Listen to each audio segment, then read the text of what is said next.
distributed among the participants. So, okay, the main purpose of my paper is to highlight the document, as I said just now, that related to Macau, Goa, and Timor-Leste, available in our collection. Before I go further, maybe I can give some brief introduction about the National Archive of Malaysia, about our holdings, maybe about our history, what is our main function, our collection, and our programs in terms of records management as well as the archive program. So we look first to the acquisition. The acquisition of National Archive material has been started since 1957. When I said 1957, that means our National Archive of Malaysia was established in 1957. Actually, before 1957, there we have what we call it the British at the time helped us to establish the Public Record Office. After independence in 1957, we changed the name into the National Archive of Malaysia.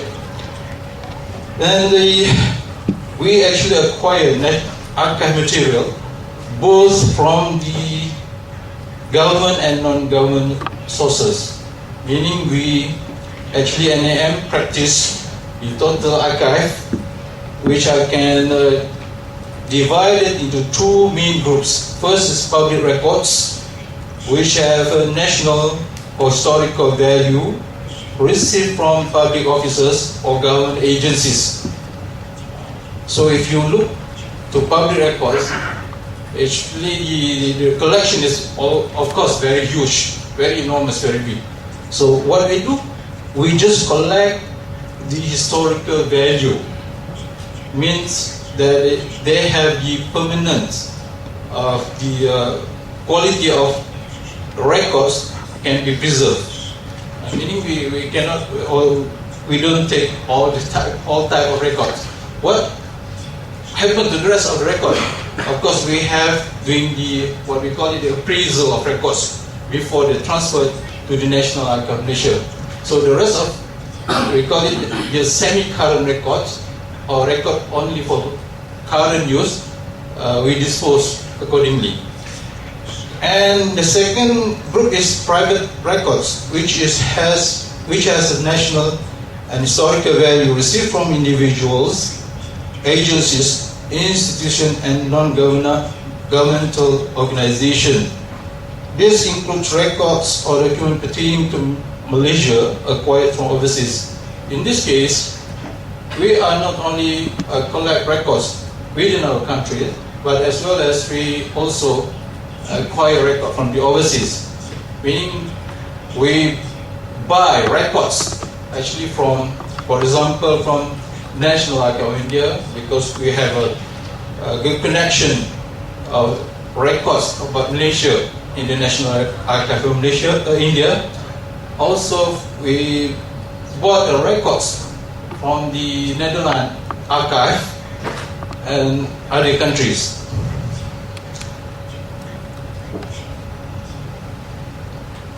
So what is the type of collection we have?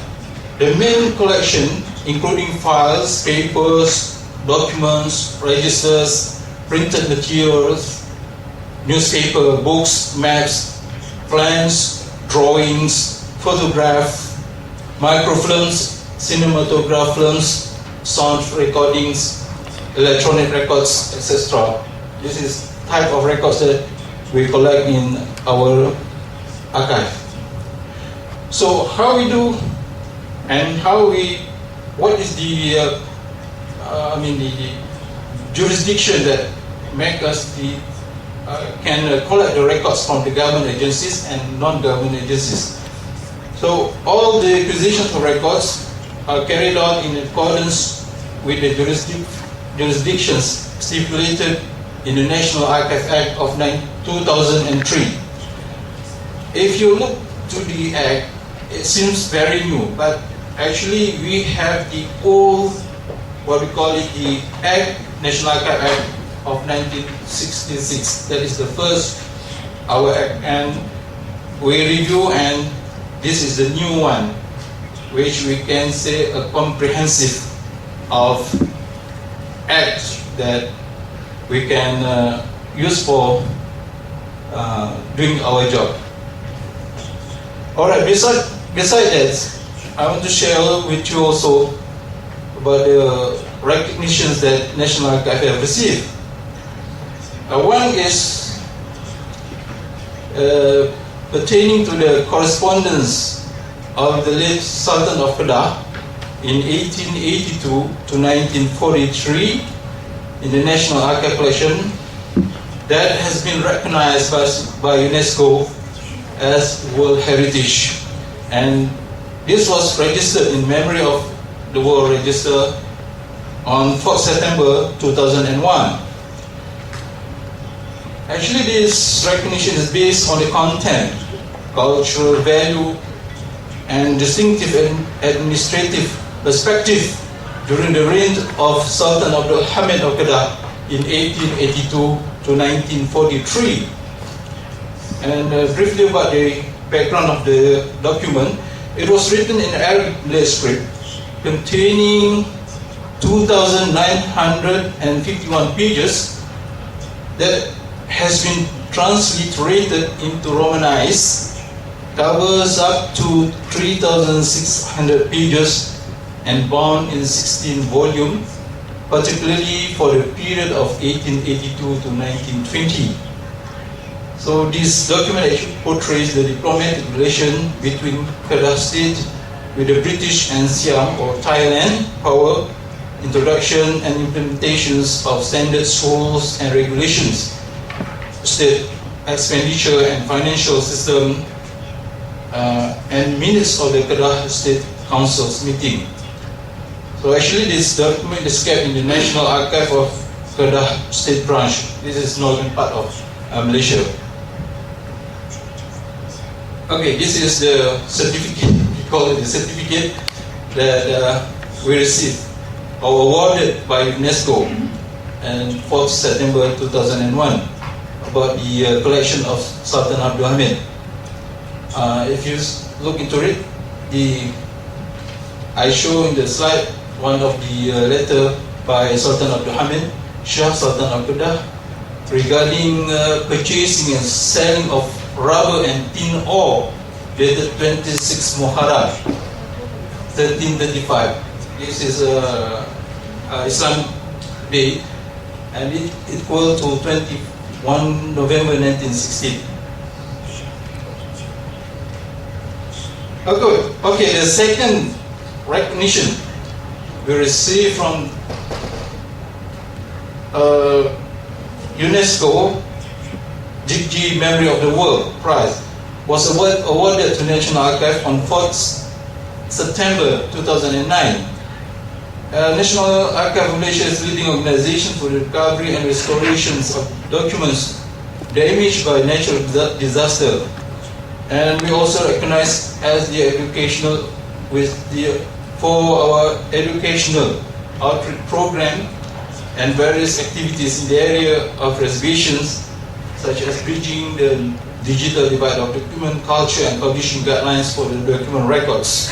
And the UNESCO Jigji Memory of the World Prize, established by UNESCO in 2004, that support government of the government of Republic of Korea to commemorate the inscriptions of Jigji, the oldest existing book, which was produced using movable metal print on the memory of the World Register, and have been awarded biannually to private individuals or institutions that greatly contributed to the preservation and accessibility of the document heritage. This is also the photo of Jigji Memory of the World Prize that at the times our Director General received the certificate from the UNESCO Jigji Memory of the World. Okay, besides that, I would like to also express about the preservation program, which is doing by the National Archive of Malaysia. We do the physical preservation of paper-based document to reduce risk and damage and to slow down the rate of deterioration in the collection. Of course, because some of the document was back to 100 or almost 200 years, and we try to keep as long as possible, as permanent as possible in our collection. So we preserve document, especially the paper-based document.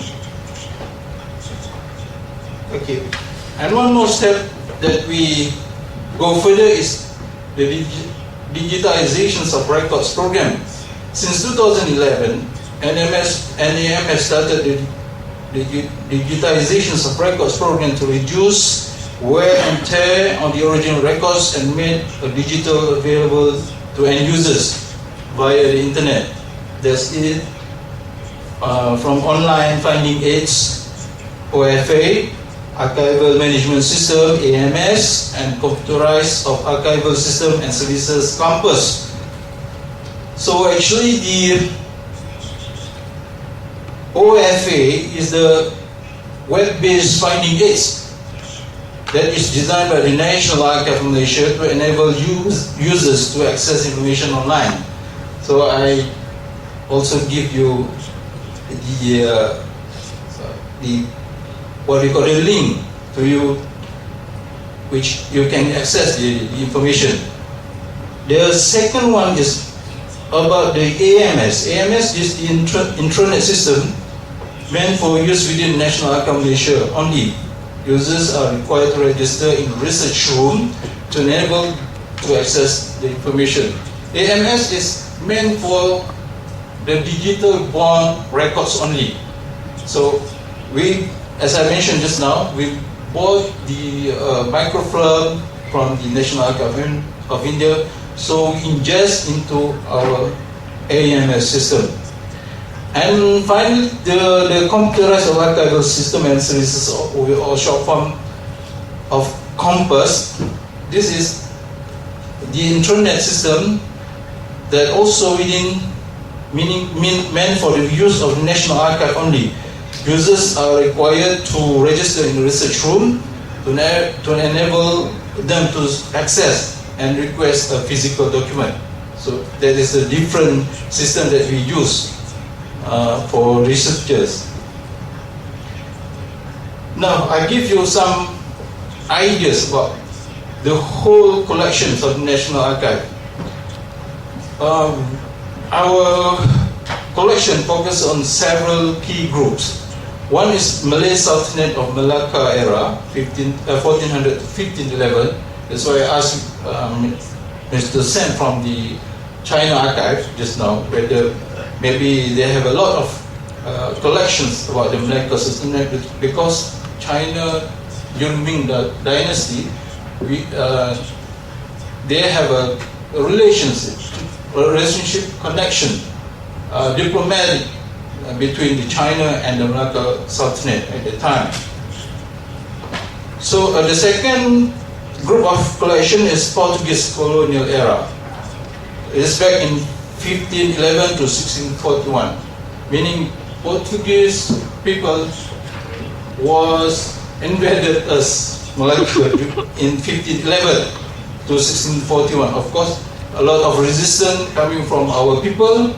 Then finally, but the Dutch came to Malacca and toppled the Portuguese government and established the government in the Malacca. So we have also the collection of Dutch colonial era in 1641 to 1824. However, the collection is more on the microfilm base. We don't have the quantity of paper base is, very little. And after that, of course, we have also the collection British colonial era in 1786 and to 1957. 1786 is the earliest record we know that British came to Malaysia, or we call it Malay Peninsula at that time in 1786, when Francis Light occupied the Penang Island. And of course, we have also the collection during Japanese occupation in 1941 to 1945. This is the collection of World War II, when Japanese people occupied our country. And also the collection of post-independence era in 1957 up to now. And also we have a collection of private archive collection, as I mentioned earlier. This private archive collection also includes a paper or personal paper from prominent figure in Malaysia in various fields of life, for example in politics, economic, socials, and many others. So, however, the huge collection is actually of document available in NAM is related to British colonial era and post-independence era. Okay, now we focus into document that we have about Macau, Goa, and Timor-Leste. So, research has been carried out. I did a research to identify this group of records through the Compass, AMS, and OFA. I mentioned just now in the National Archive of Malaysia. Some of this document has been digitized, and some of them are still in the original text. So the keywords I use of Macau, Goa, and Timor-Leste to locate the document and information through the system. So let's look documents on Macau that are available in our collections. Okay, records pertaining to Macau ranging from 1957 to 2040.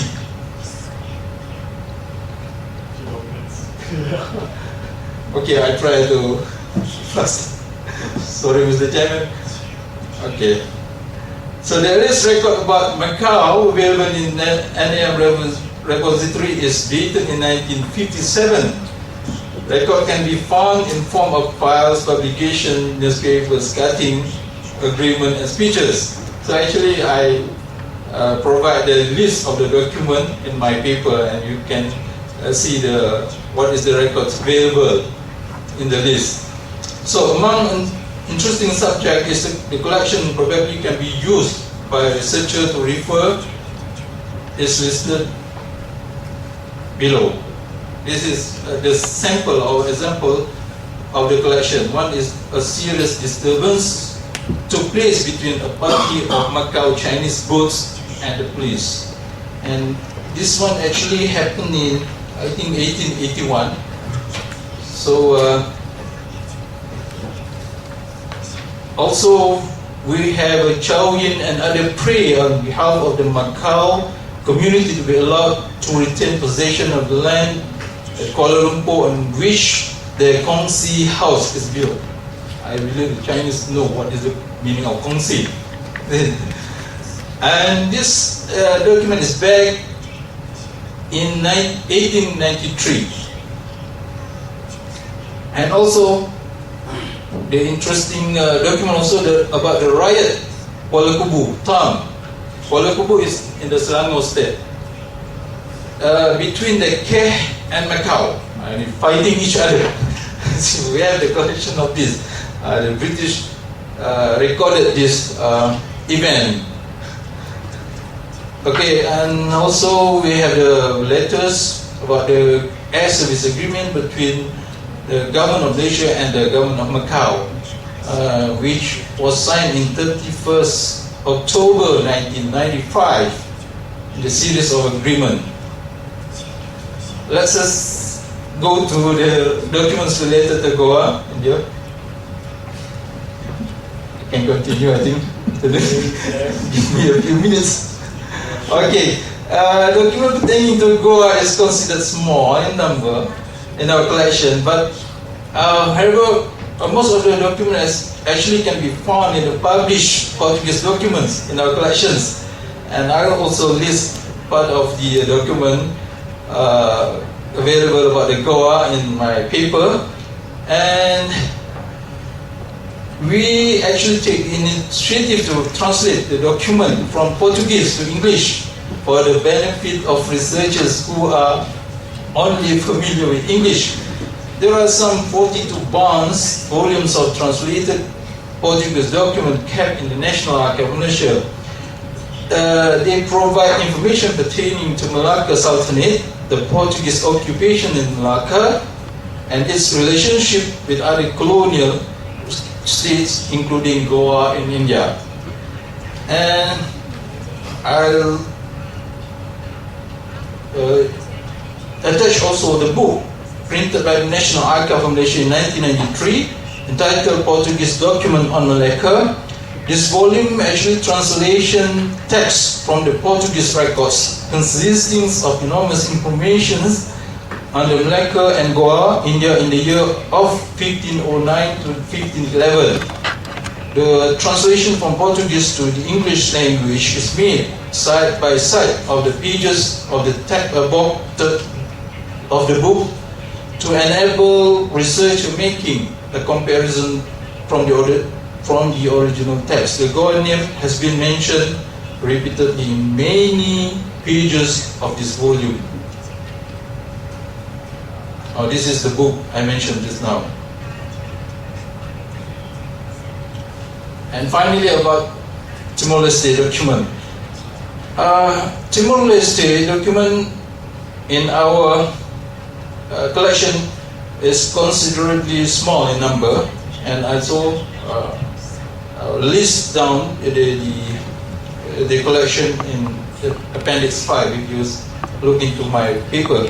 Records can be found in form of files, publications, newspaper cuttings, and speeches. Among other documents can be accessed as follows. One, proposed flight by the Portuguese aviator Major José Manuel Sarmento de Pérez to Timor in 1957. And the second one, the proposed private civil flight to Timor by Portuguese aviator and Costa Vaz with two companions in a Farman F-190 monoplane, also in 1957. And this is very important document, I believe, and my friends from Timor-Leste may be interested to see this file. Actually, it is a political information. The file series of 1982 is originated from the Ministry of Foreign Affairs of Malaysia, containing more than hundreds of pages relating to the struggle by the Fratrin, the dominant political group of Timor-Leste, to gain independence from Indonesia. So, in this file, actually relates the matters that have been brought to the United Nations General Assembly, in which Malaysia also support both government of Indonesia and Portugal to resolve the issues through negotiation. Of course, there is struggle in the Timor-Leste, and finally, Timor-Leste gained independence. Okay, this is final part of my paper. Thank you. And before that, I hope this paper is give you some ideas about the document, historical document available in our archive, and the connections of the records, and actually the connection of the people from the different part of the world, from Portuguese, Dutch, Japanese, and other country with Malaysia, and also with the other countries from a different part of the world. So we in the National Archive are as well welcoming public or researchers or any scholars to access and make use of our information to document our study. Thank you very much, Mr. Chairman. Sorry for Thank you very much, Mr. Yusof. I think it was a very interesting presentation, and we can see from the National Archives of Malaysia they've had a long engagement with the Memory of the World programs, including being awarded the Jitchi Prize for their work in cooperation in Southeast Asia. Also, I think I took from the presentation the importance of access, just not in terms of making things available, but also translating information. So this publication, Portuguese Documents on Malacca, has been translated into English and can reach a whole different range of researchers. So I think that's an important point. So now our next speaker, I'd like to invite Mr. Rahul Goswami.